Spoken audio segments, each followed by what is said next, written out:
ಅಲ್ಪಸಂಖ್ಯಾತರ ನಿರ್ಣಾಯಕ ಅಂತ ಹೇಳ್ತಾ ಇಲ್ಲ. ಅವರು ನೆಮ್ಮದಿಯಿಂದ ಬಂದು ವೋಟ್ ಮಾಡಲಿಕ್ಕೆ ಅವಕಾಶ ಮಾಡಿಕೊಟ್ವಿ. ಯಾಕಂದರೆ ಅವ್ರಿಗೆ ವೋಟ್ ಮಾಡಲಿಕ್ಕೂ ಅವಕಾಶ ಮಾಡ್ತಾರಲ್ಲ, ಅಷ್ಟೊಂದು ನೀವು ಅವರಿಗೆ ತೊಂದರೆಯನ್ನು ಕೊಟ್ಟಿರ್ತಕ್ಕಂಥದ್ದು ನಾವು ನೋಡಿದ್ದೀವಿ ಭಾರತೀಯ ಜನತಾ ಪಾರ್ಟಿ.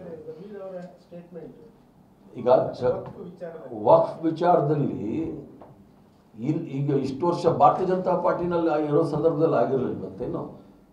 ಭಾರತೀಯ ಜನತಾ ಪಾರ್ಟಿ ಸಂದರ್ಭದಲ್ಲೂ ಆಗಿತ್ತು. 1998ನೇ ಇಸ್ವಿನಲ್ಲಿ ಭೂ ಸುಧಾರಣಾ ಕಾನೂನು ಬಂದ ನಂತರ 74ನೇ ಇಸ್ವಿ ಬಂದ ನಂತರ ಸುಪ್ರೀಂ ಕೋರ್ಟಲ್ಲಿ 1998ನೇ ಇಸ್ವಿನಲ್ಲಿ ಒಂದು ಜಜ್ಮೆಂಟ್ ಬಂದಿದೆ. ಅದರಲ್ಲಿ ಈಗ ಇನಾಮತಿ ಲ್ಯಾಂಡ್ ಇದೆ, ವಕ್ಫ್ ಲ್ಯಾಂಡ್ ಇದೆ, ಇವೆಲ್ಲವೂ ಸಹ ಏನು ಪಾಣಿ ಇರುತ್ತೆ ಅದ್ರ ಹೆಸರಲ್ಲಿ ಇರುತ್ತೆ ಅನ್ನೋದು ಇದ್ದೇ ಇದೆ. ಆವಾಗ 98 ಇವ್ರು ಬಂದು 11 ವರ್ಷ ಆಯಿತು. ಇಲ್ಲಿ ತನಕ ಏನು ಮಾಡ್ತಾ ಇದ್ರು? ಜನರ ಮಹಿಳೆಯರಿಗೆ ಸುರಕ್ಷತೆ ಇಲ್ಲ, ನಿರುದ್ಯೋಗ ಸಮಸ್ಯೆಯನ್ನು ಬಗೆಹರಿಸಲಿಕ್ಕೆ ಆಗ್ತಾ ಇಲ್ಲ, ಭ್ರಷ್ಟಾಚಾರ, ಅಮೆರಿಕದ ಸರ್ಕಾರ ಇವ್ರ ಮೇಲೆ ಆಪಾದನೆ ಮಾಡೋ ಪರಿಸ್ಥಿತಿಗೆ ಬಂದಿದೆ, ಅವ್ರ ಮೇಲೆ ಕೇಸ್ ಬುಕ್ ಮಾಡಿದ್ದಾರೆ. ಇಷ್ಟೆಲ್ಲ ಇದ್ರೂ ಸಹ ಜನಸಾಮಾನ್ಯರ ದಿನಚರಿ ದಿನನಿತ್ಯದ ಕಷ್ಟ ಸುಖಗಳಿಗೆ ಸ್ಪಂದಿಸ್ತಕ್ಕಂಥ ಕೆಲಸ ಕಾರ್ಯಕ್ರಮಗಳು ಯಾವುದೂ ಸಹ ಭಾರತೀಯ ಜನತಾ ಪಾರ್ಟಿಯವರು ಮಾಡ್ತಾ ಇಲ್ಲ. ಲೋಕಸಭಾ ಚುನಾವಣೆಯಲ್ಲಿ ಮछली, ಮಟನ್, ಮಂಗಲಸೂತ್ರ, ಮುಜರಾ ಎಲ್ಲ ಆಯಿತು, ಮನೆಗೆ ಕಳಿಸಿದ್ರು.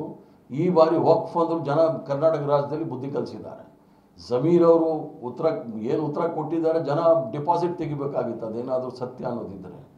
ಆದ್ದರಿಂದ ಸರಿಯಾದ ಉತ್ತರ ಕರ್ನಾಟಕದ ಜನತೆಯೂ ಕೊಟ್ಟಿದ್ದಾರೆ, ಬೇರೆ ರಾಜ್ಯಗಳಲ್ಲೂ ಸಹ ಕೊಟ್ಟಿದ್ದಾರೆ.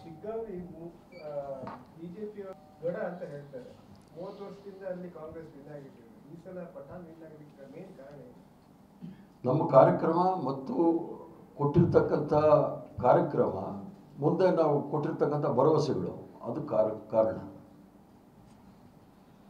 ಈಗ ಈ ಕುಟುಂಬ ರಾಜಕಾರಣಕ್ಕೆ ಈ ಉಪಚುನಾವಣೆಯಲ್ಲಿ ಮತ್ತೆ ಕಾಂಗ್ರೆಸ್ ಪಕ್ಷ ಹೇಳ್ತಾರೆ ಅಪಮಕ್ಕಳ ಬಗ್ಗೆ ಆಗಿದ್ದಾರೆ, ಅದಕ್ಕೆ ಒಂದು ಮತದಾರರು ಇದು ಕೊಟ್ಟಿದ್ದಾರೆ. ಅಂದ್ರೆ ಕುಟುಂಬ ರಾಜಕಾರಣ ಮತ್ತೆ ಅಪಮಕ್ಕಳ ರಾಜಕಾರಣ ನಿಮ್ಮಲ್ಲೂ ಇದೆ, ಬೇರೆ ಪಕ್ಷಗಳಲ್ಲೂ ಇದೆ. ಇದಕ್ಕೆ ನೀವು ಏನು ಹೇಳ್ತೀರಿ? ಕುಟುಂಬ ರಾಜಕಾರಣ ಮತ್ತು ಇನ್ನೊಂದು ಅಪ್ಪ ಮಕ್ಕಳ, ಅದು ಕುಟುಂಬ. ಈಗ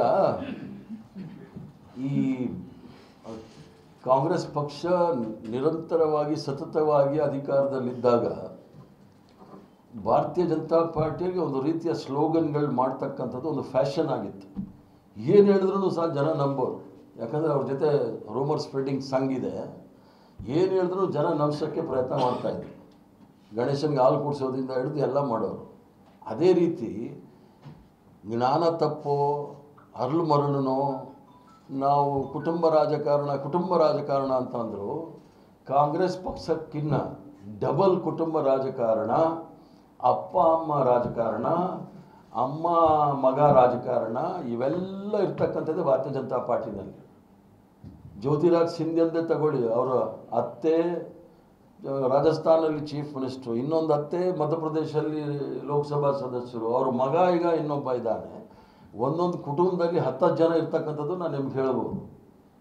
ಅದೇನೋ ಗೋಲಿ ಮಾರೋ ಡ್ಯಾಶ್ ಅಂತ ಒಬ್ಬ ಯಾರೋ ಹೇಳಿದರು ಹಿಮಾಚಲಿಂದ, ಅವರ ಅಪ್ಪ ಮುಖ್ಯಮಂತ್ರಿ. ಲೈನಾಗಿ ಹೇಳ್ಕೊಂಬಂದ್ಬಿಡ್ತೀನಿ, ಅಮಿತ್ ಶಾ ಅವರ ಮಗ BCCI ಟಾಪ್, ತೆಂಡೂಲ್ಕರ್ಕಿನ್ನ ಒಳ್ಳೆ ಕ್ರಿಕೆಟ್ ಪ್ಲೇಯರ್, ಅವರು BCCI ಅಧ್ಯಕ್ಷರು. ತೆಂಡೂಲ್ಕರ್ ಏನೂ ಇಲ್ಲ ಅವ್ರ ಮುಂದೆ ಕ್ರಿಕೆಟ್ ಆಡೋದ್ರಲ್ಲಿ. ಸೊ ಅಪ್ಪ ಅಮ್ಮಂದ ರಾಜಕಾರಣ ನೀವು ಫಡ್ನವೀಸ್ ತಗೊಳ್ಳಿ, ಆ ಗೋಯಲ್ ತಗೊಳ್ಳಿ, ಎಲ್ಲರೂ ಸಹ ಸುಮ್ಮನೆ ಗೂಬೆ ಕೂಡಿಸೋದು ಕಾಂಗ್ರೆಸ್ ಮೇಲೆ. ಬಂದರೆ ಅವರ ತಟ್ಟೆನಲ್ಲಿ ಇರ್ತಕ್ಕಂಥ ಹೆಗಣ ನೋಡ್ತಾ ಇಲ್ಲ, ನಮ್ಮ ತಟ್ಟೆನಲ್ಲಿ ಸೊಳ್ಳೆ ಇದೆ ಅಂತ ಇದ್ದಾರೆ. ಇದು ಹೀಗೆ ನಿಮ್ಮ ಪಕ್ಷದಲ್ಲಿ ಇದೆ, ಎಲ್ಲ ಪಕ್ಷಗಳನ್ನು ಹೊರತುಪಡಿಸಿ ಇದು ಮುಂದುವರಿಬೇಕಾ? ಈಗ ಒಂದು ಜನ ಇದು ಮಾಡಿದ್ದಾರೆ. ಈಗ ಪ್ರಜಾಪ್ರಭುತ್ವದಲ್ಲಿ ಅದೇ ಒಂದು ಬ್ಯೂಟಿ, ಅಂದರೆ ಸೌಂದರ್ಯ ಏನು ಅಂತಂದರೆ ಪ್ರಜಾಪ್ರಭುತ್ವದಲ್ಲಿ ಜನಸಾಮಾನ್ಯರು ಆರಿಸ್ತಕ್ಕಂಥ ಕೆಲಸ. ನಂತರ ಹರೀಶ್ ಕುಮಾರ್ ಥರ MLC ಆದರೆ ಬೇರೆ ಪ್ರಶ್ನೆ. ಜನ ಆರಿಸುವಾಗ ಜನಮನ್ನಣೆ ಕೊಟ್ಟಾಗ ನಾವು ಅವ್ರಿಗೆ ಗೌರವ ಕೊಡಬೇಕಾಗುತ್ತೆ. ಪ್ರಜಾಪ್ರಭುತ್ವದಲ್ಲಿ ಜನರ ತೀರ್ಪೇ ಅಂತಿಮವಾದ ತೀರ್ಮಾನ. ಮಗನೋ ಇನ್ನೊಂದು ಮತ್ತೊಂದು ಮಗದೊಂದು, ಅಥವಾ ಯಡಿಯೂರಪ್ಪನವರು ಮಕ್ಕಳು 3 ಜನನೋ, ಅಥವಾ ನಮ್ಮ ಶೋಭಾ ಕರಂದ್ಲಾಜೆ ಬಂದಂಗೋ ಹೆಂಗೋ, ಒಟ್ಟಲ್ಲಿ BJPಯವರು ಗೂಬೆ ಕೂಡಿಸೋ ಪ್ರಯತ್ನ ನಮ್ಮ ಕಾಂಗ್ರೆಸ್ ಮೇಲೆ ಮಾಡ್ತಾರೆ. ನಾವು ಗೂಬೆಗಳಲ್ಲ ಅನ್ನೋದು ಅವ್ರಿಗೆ ಗೊತ್ತಿಲ್ಲ. ಆಡಳಿತ ಪಕ್ಷ ಇರುವಂತ ರಾಜ್ಯಗಳಲ್ಲಿ ಬೈ ಎಲೆಕ್ಷನ್ ಆದಂತ ಸಂದರ್ಭದಲ್ಲಿ ಅವರೇ ವಿನ್ ಆಗ್ತಾರೆ ಅಂತ ಬಿಜೆಪಿ ಅವರು ಹೇಳ್ತಾ ಇದ್ದಾರೆ. ಅವರು ಅಧಿಕಾರದಲ್ಲಿರುವಾಗಲೂ ಬೈ ಎಲೆಕ್ಷನ್ ಗೆದ್ದಿದ್ರು ಅಂತ ಹೇಳಿ. ಸೊ ಇದ್ರ ಬಗ್ಗೆ ಉತ್ತರ ಪ್ರದೇಶದಲ್ಲಿ ಗೆಲ್ಬೋದಿತ್ತಲ್ಲ ಎಲ್ಲ, ಮಧ್ಯಪ್ರದೇಶದಲ್ಲಿ ಗೆಲ್ಬೋದಿತ್ತಲ್ಲ ಎಲ್ಲ, ರಾಜಸ್ಥಾನಲ್ಲಿ ಗೆಲ್ಬೋದಿತ್ತಲ್ಲ ಎಲ್ಲ. ರಾಜಸ್ಥಾನಲ್ಲೂ ಗೆಲ್ಲಕ್ಕಾಗಿಲ್ಲ, ನಾವು ಗೆದ್ದಿದ್ದೀವಿ ಅಲ್ಲಿ. ಮಧ್ಯಪ್ರದೇಶದಲ್ಲಿ ನಾವು 0 ಆಗ್ಬಿಟ್ಟಿವಿ, ಲೋಕಸಭಾದಲ್ಲೂ ಗೆದ್ದಿದ್ದೀವಿ ಒಂದು ಸೀಟು.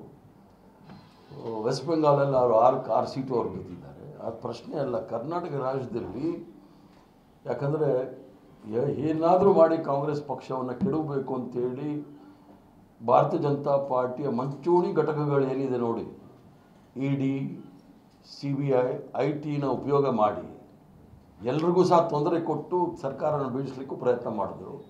ಜನಸಾಮಾನ್ಯರ ಮಧ್ಯದಲ್ಲಿ ಕೂಡ ಬಂದು, ನಾವು ಹೇಳೋದು ಬೇಡ, ಬಸವರಾಜ್ ಪಾಟೀಲ್ ಯತ್ನಾಳು, ರಮೇಶ್ ಜಾರಕಿಹೊಳಿ ಇವರನ್ನು ಕೇಳಿ ಭಾರತೀಯ ಜನತಾ ಪಾರ್ಟಿ ಯಾಕೆ ಸೋತಿದೆ ಅಂತೇಳಿ ನಾವು ಉತ್ತರ ಕೊಡೋದು ಚೆನ್ನಾಗಿರೋದು ಅದಕ್ಕೆಲ್ಲ.